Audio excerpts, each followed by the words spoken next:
Good morning, friends. Today we are going to discuss about summary writing, and this part is section 3. Now, writing skill, that is key. Remember one thing, skill requires the perfection. And now you are going to solve the question paper, or what we say, the activity sheet. For what purpose? To get more and more marks, because you are Marxist. I am not talking about the Karl Marx, but you want more marks, MARKS marks. That's all. That's why the important thing is writing summary and the technique. You must know about it. But how you can just remember all the points? That is the perfection. You should try to write. You should just write the summary. But what mean by summary? That is the very important question. Dear friends, when you go through the novel, you know the entire story. But when someone asks you, tell me the story, you never tell the entire story from the first part to the last part. In spite of that, you just tell him the gist of that part or that novel. That is very important. Yes, I know it. Even for the movie, you can also tell the gist of that movie. It is expected. Not expecting the entire theme of that from the first part to the last part.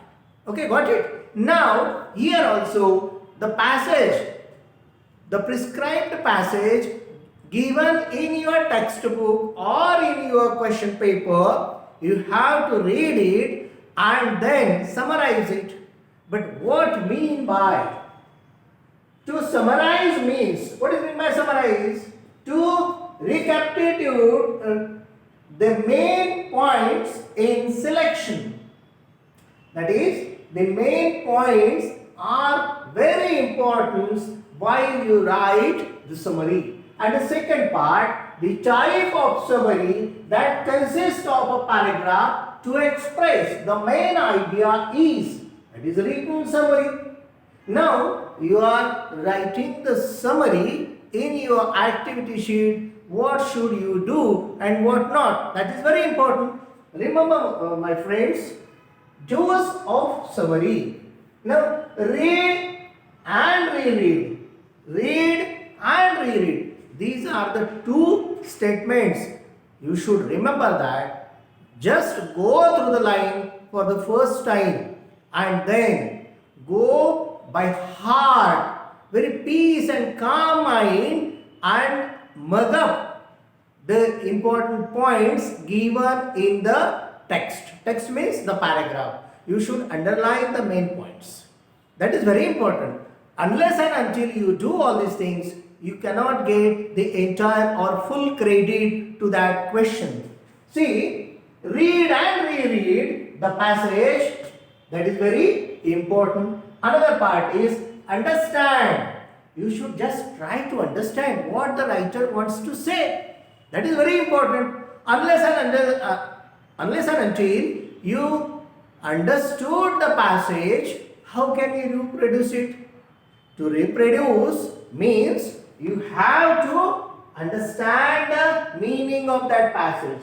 And the third part is read the instructions. The instructions given in the text or in the question, you should just read it. What should you do and what not? Then find exactly what you need to summarize. This is again very important. You should just find out what is the exact points given or the need of the summary. Then identify the main idea, though through the process of asking questions. Now see, identify the main idea. It means what I have already told you. Just mark it. What are the important points? You just mark it. And then from the form short sentences. Again, this is very important factor. You should just form the sentences in a very specific manner. You are not writing the entire or elaborating all the paragraphs. No, not at all. But in spite of that, form short sentences on your own.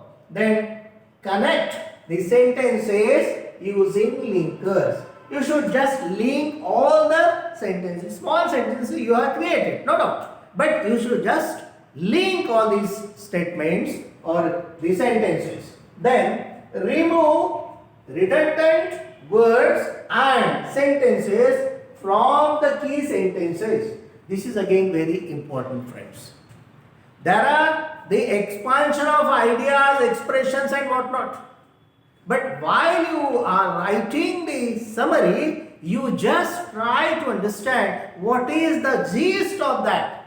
And then you just write it in your own sentences. That is very important. That's why what is here? The redundant words. Remember, redundant words means the expansion of ideas. You just compact it and write in your answer. Then the next part is omit details. Again, this is very important, friends. When you write all these things or the passage given in your question paper, you just omit the examples. Why are you quoting all these things? It is just for you.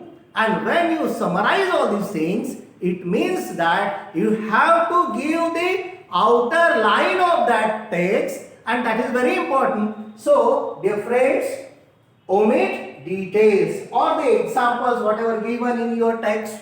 You should just omit all these things. Then avoid your own interpretation. Remember one thing, you are not an interpreter to interpret all these things. That is not your job. You just avoid. Why? Because it is unnecessary. You are not a predictor to interpret all these things, or you are not the interpreter. Your job is to reduce the information and give properly in proper words.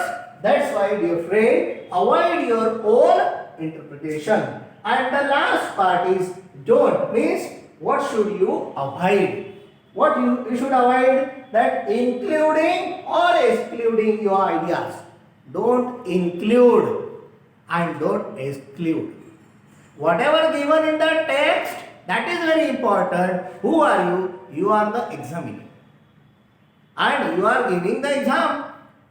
So, remember one thing, don't include or exclude or add your own points. Then don't comment. It is not your right to comment on that text. So don't comment on it and give examples. The examples are just for the clarification of that information. So avoid all these things, and if you do all these things, then you will get full credit in your examination. I hope you understood what I would like to say and what is the purpose of the textbook prescribed in your textbook. Summary writing is very important. That's why, dear friend, if you understood all these things, I hope you understood. Please write your ideas or any suggestions or any queries in comment box. Press the icon button and share this video with your friends. Thank you, friends.